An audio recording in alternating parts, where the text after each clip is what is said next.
Hello, everybody. Thank you for tuning in to the Liberty Report. Today, the co-host is Chris Rossini. He is also the editor of the RonPaulLibertyReport.com. Chris, welcome to the program today.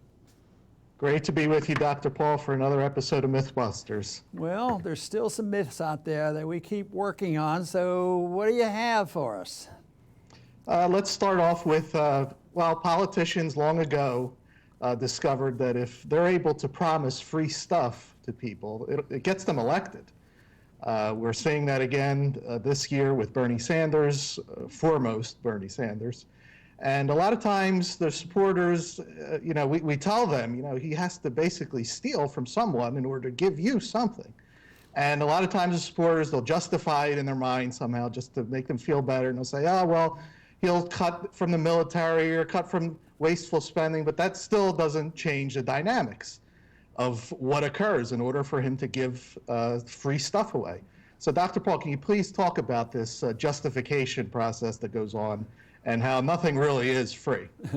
It's been said that a picture's worth 1,000 words, and this reminds me of the cartoon that you found and we have on our website of the individual coming up to Bernie Sanders and say, hey, I really like what you're talking about all this free stuff, because I'd like that. But where do you get the money? At the same time, Sanders is there with his hand reached around and pulling out the guy's wallet. So that tells you where it comes from. It comes from government, yeah, but where does the government get it? Yeah, this is age old, but it's the sin of the 20th century for the United States, because the entitlement system has been going on and steadily growing throughout the past 100 years, especially since the progressive era and from with the depression, and the wrong things were being blamed. So the answer has always been, as it is today, more stuff free. If people can't pay for it, and debt, we don't worry about debt. We've had many generations now that have taught Keynesian economics that debt is not all that bad. It's just so the people will spend the money, even if they have instincts to say, well, I should save my money in case I have a rainy day. But that's bad. You're not supposed to think that way. So it's always the government that's going to come to the rescue. Now, you mentioned Sanders' name in the introduction, and that is true. He's so well known for all the free stuff he's going to pass out. Republicans do the same thing, but they don't brag about it. But yesterday I heard Hillary on a program, and she actually stole a lot of the words from Sanders, because she's supposed to be a little bit more moderate, in passing out free stuff. But she talked about free college education. Junior college was going to be totally free. They weren't going to have any debt and could go through regular college. And so her characterization of this was just like words out of Sanders' eyes, because obviously Sanders is making points on this free stuff. But the end comes when the reality sets in that there is no free stuff. There is no such as free lunch. Sometimes people get stuff for free by manipulation. So if you look at the last 50 years, the country's been so wealthy. We've had such a strong currency. We've been able to borrow. And a lot of people, in a way, have gotten it for free, but there's always a cost. But it's never directed out proportionally to the people who had the benefits. For instance, during the housing bubble, houses were free, and people were making a lot of profit speculating with Fannie Mae and Freddie Mac. But then the collapse comes, and so there has to be a payment.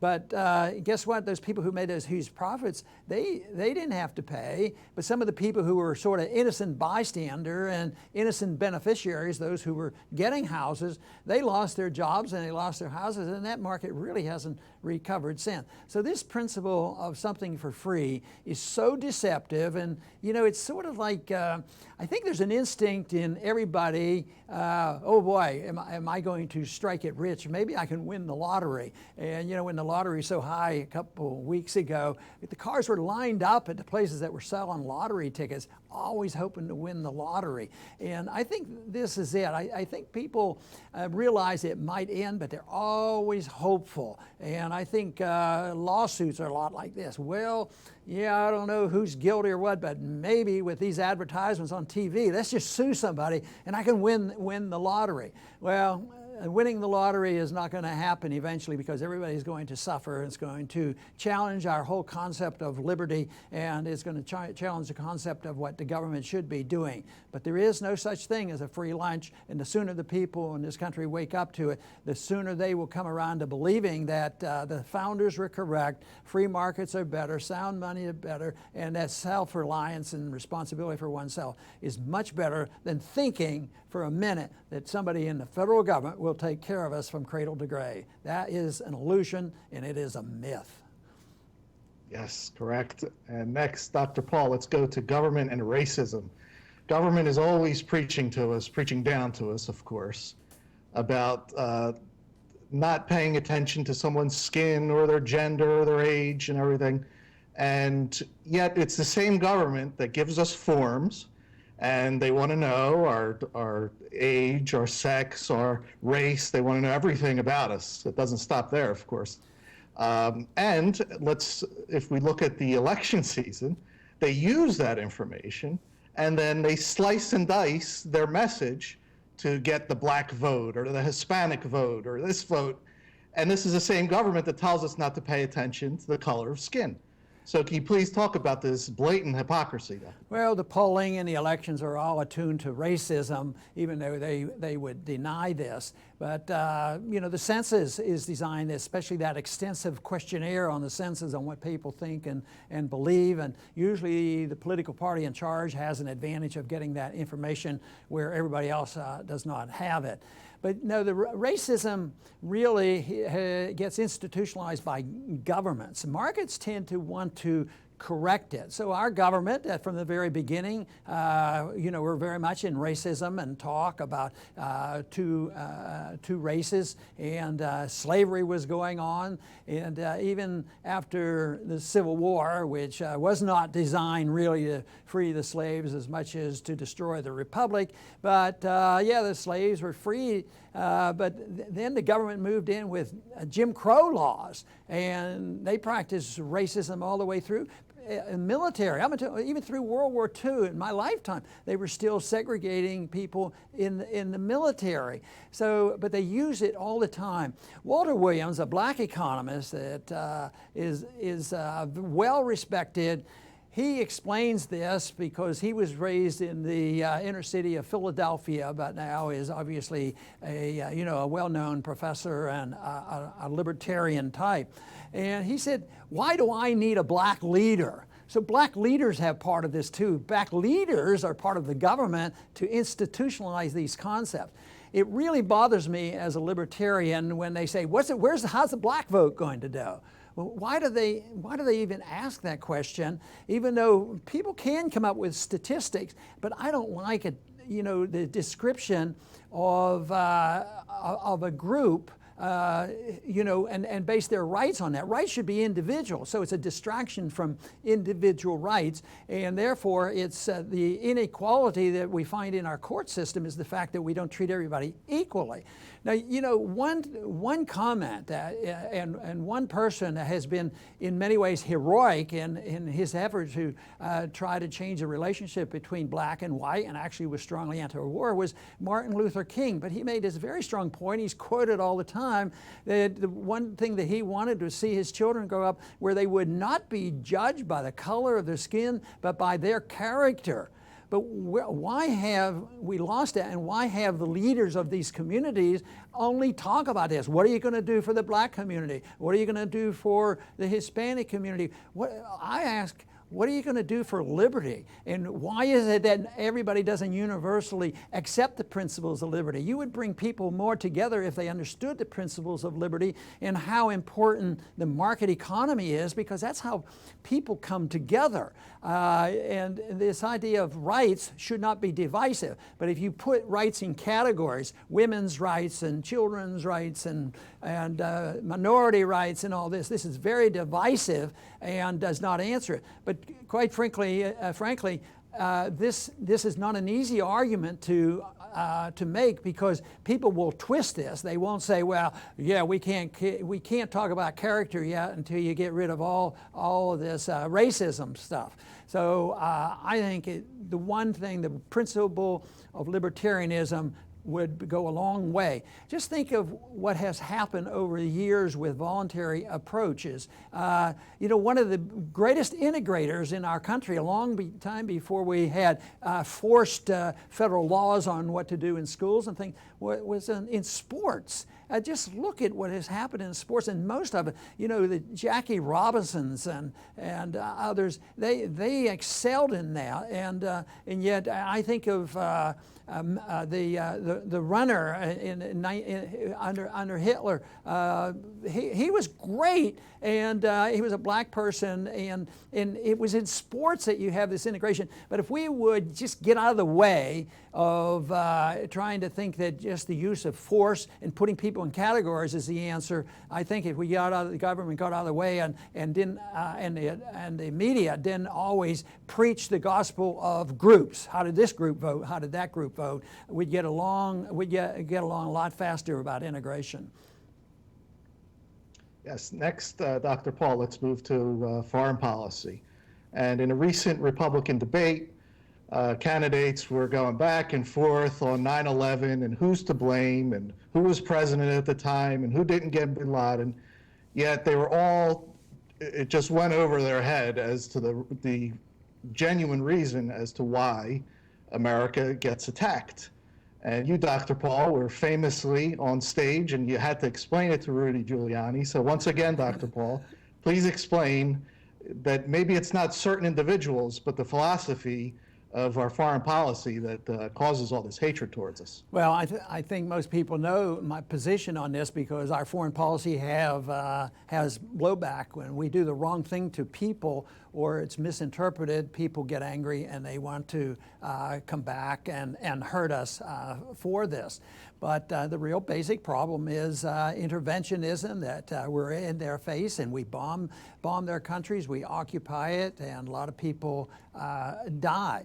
But the one thing about some of the worst human beings on earth as far as initiating violence, sometimes they tell us the truth. In one sense, bin Laden probably wasn't a liar, on what he said. So when he was quizzed, even after 9/11, he gave an answer on why Al-Qaeda and why he so strongly endorsed it was the fact that that he endorsed it because of our policies, and he listed three things. The first thing was the constant bombing of Iraq, and also the troops in Saudi Arabia, and what he interpreted to be a foreign policy that was favorable and harmful to the Palestinians over Israel. And he listed these as reasons for their concern. But no, it's the policy of interventionism, and nobody wants to talk about it because both political parties endorse interventionism. They won't say, well, we can't ever look to ourselves. It's very difficult. When a person has a problem, if it's a personal problem of drinking or whatever, they don't want to say, it's my fault, I'm going to clean up my act, I'll take responsibility for this. No, it isn't that way. And a country doesn't like to do it either. The country always has to be the greatest. And some of that is good if we're truly great. But if we're truly great, we don't have to brag about it. But people do not want to say, well, some of our problems here at home, not only is it blowback from other foreign countries, but some of our problems, say, with China and Mexico, might have to do with our economic policies. It might have to do with our trade policies. It might have to do with a false economy, and it might have to do with our Federal Reserve. They don't want to say that we have responsibility. So let's blame the Chinese, let's blame the Mexicans, let's blame somebody else, but never and look to it, because then you're saying, oh, you're un-American. And the old saying is that if they can just say that we're being attacked, and if you're not willing to stop them from attacking, then you're unpatriotic and you're going to make the country very, very put it into grave danger.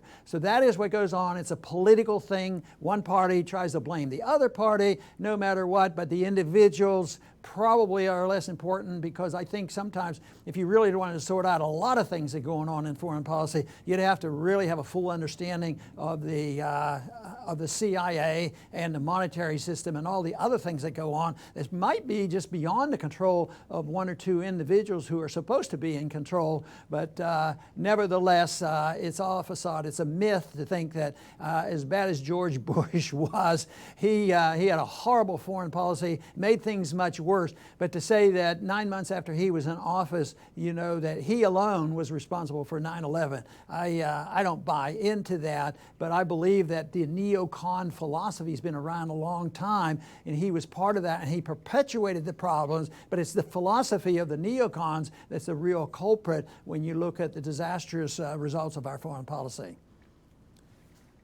Yes, and let's go to the neocon counterparts in the monetary sphere, the PhD Keynesians.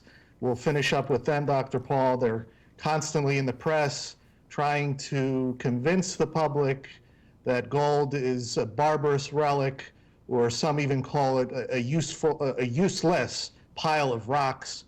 And basically they want the public to just keep gold out of their mind so that they can continue with their central planning.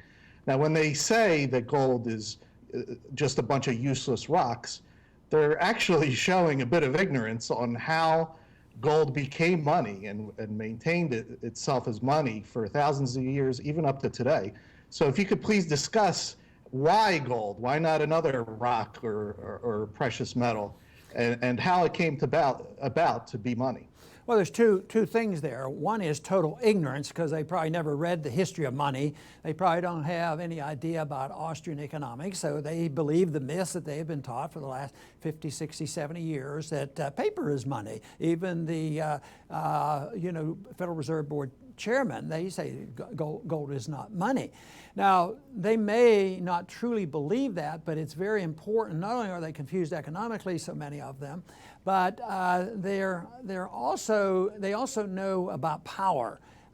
If you have a gold standard and a gold coin standard where you can always call the government when they're being dishonest on whether or not this gold certificate, you can always get your gold. Every single day you could vote for the gold standard by checking it out and see if they have the gold there. They don't want that, because then they don't have this power to inflate and run up debt and pyramid debt, because they actually believed in that system. But the real myth is that paper is a good substitute. And once again, as you allude to, the fact that they don't understand how money came into effect. So if you go way back in history, 5,000 years ago, there was bartering going on, and it was rough. It was not smooth transition. But as time went on, people found out that you didn't have to barter just goods because it's so unequal, that if they could find a single commodity that was easily divided and transported, that maybe they could agree and translate value of one good and another good to the value that they saw in a gold currency. So this is hard money, real money developed in the marketplace. If you just can't out of the clear blue say, oh, okay, let's print paper money. And I make fun of the idea that if a group of people get stranded on an island and they have to survive, and they say, well, the first thing we're going to do is set up a monetary board, because if we could just find some paper and let them write some numbers on there and call it money, then we're going to be a wealthy society. They don't talk about, we can ignore work and trade and all these things, that we'll just have the money. But, they say, well, those are unusual circumstances. No, they're the same real circumstances of people believing that the creation of money creates real value. And that's where it breaks down, because the only solution to too much paper money floating around the system for the last several decades has been, since the collapse in 2009, has been to print more money and make it cheap, to decide that people don't even have to pay interest on it. And lo and behold, they can't convey value to this. People people aren't all of a sudden saying, well, let's trade in dollars and let's build a new industry and let's have economic growth again, because they're trusting in a system that is untrustworthy, and the whole world is based on this. So not only have they created paper money out of thin air, they've created a system called it's pyramiding of debt, or fractional reserve banking. So debt upon debt upon debt, and it makes the correction so much more difficult because that all has to contract. So the myth is just way out of proportion to the reality that paper money created by politicians can serve as true money. The only reason the dollar still serves as money to a large degree has been the acceptance by the world still, because at one time we were truly had the strongest currency of the world, especially after World War II. We had 700 million ounces of gold, and we were so-called backing our, we had a gold exchange standard, and people followed that. But today, that is so far gone, but the trust is still there. The only thing that's holding this myth together where paper will work is the fact that once the dollar did originate, and it originated as the Spanish mill dollar, and it was a silver dollar.